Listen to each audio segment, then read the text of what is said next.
Mastering Organizational Dynamics, Control and Change.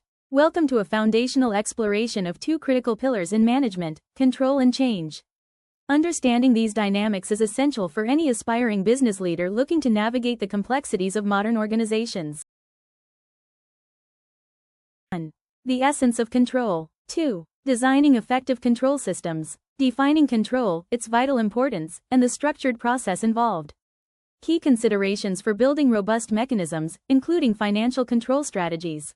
3. Navigating organizational change. 4. Strategies for overcoming resistance. Understanding the drivers, process, and inherent resistance associated with change initiatives. Practical approaches to ensure smooth transitions and successful change implementation. Chapter 1. The essence of control. Meaning. Importance. Organizational control is the process of monitoring activities to ensure they are being accomplished as planned and correcting any significant deviations. It's about keeping the organization on track towards its goals, much like a ship's captain continuously checks their course. Achieving goals. Ensures actions align with objectives. Performance monitoring. Tracks progress and identifies issues. Adaptation. Helps organizations respond to environmental changes. Protecting assets. Safeguards resources from waste, theft, or misuse. Empowerment. Provides managers with information to delegate and trust. The controlling process. A continuous loop. 2. Measuring actual performance. 1. Setting standards. Establishing clear, measurable goals or benchmarks for performance, e.g., sales targets, quality metrics. Collecting data on what is actually happening. This can involve reports, observations, or audits. 3. Comparing performance to standards. 4. Taking managerial action. Deciding what corrective action, if any, is needed. This could be revising standards, improving processes, or adjusting efforts.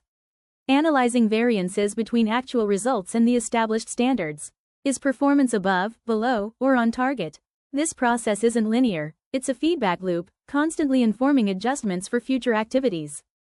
Designing effective control systems. A well-designed control system is proactive, comprehensive, and tailored to the organization's needs. It goes beyond mere numbers, integrating various types of control, strategic control, monitoring how well the organization is meeting its strategic goals. Operational control. Overseeing day-to-day processes to ensure efficiency and quality. Behavioral control. Influencing employee actions and decisions to align with organizational values and objectives. Key elements include clear communication, flexibility, timeliness, and economic viability. Focused control. Financial performance. 20%. $5 million. 15%. Cost reduction. Revenue growth. Profit margin. Achieving a 20% reduction in operational costs through process optimization and strategic sourcing initiatives. Exceeding target revenue generation by $5 million in Q3, driven by new market penetration. Maintaining a healthy 15% profit margin, indicating strong financial health and efficient resource management. Financial control is a cornerstone of organizational health. It involves meticulous monitoring of revenues, expenses, and asset utilization. Key indicators include budget analysis, comparing actual spending to planned budgets. Ratio analysis.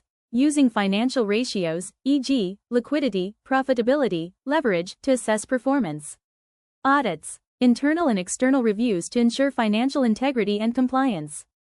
Chapter 2. Navigating organizational change. Organizational change is the change process, a three-step model. 3. Refreezing. 2. Changing. Stabilizing the organization after the change has been implemented, making it stick. This involves reinforcing new behaviors and integrating changes into the organizational culture. 1. Unfreezing. Implementing the actual change, which may involve new processes, structures, or technologies. This phase often requires training, new resources, and clear communication. Preparing the organization for change by identifying the need for it and creating urgency. This involves communicating the why behind the change. The change process, a three-step model. 3. Refreezing. 2. Changing. Stabilizing the organization after the change has been implemented, making it stick.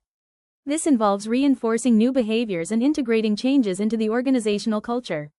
1. Unfreezing. Implementing the actual change, which may involve new processes, structures, or technologies.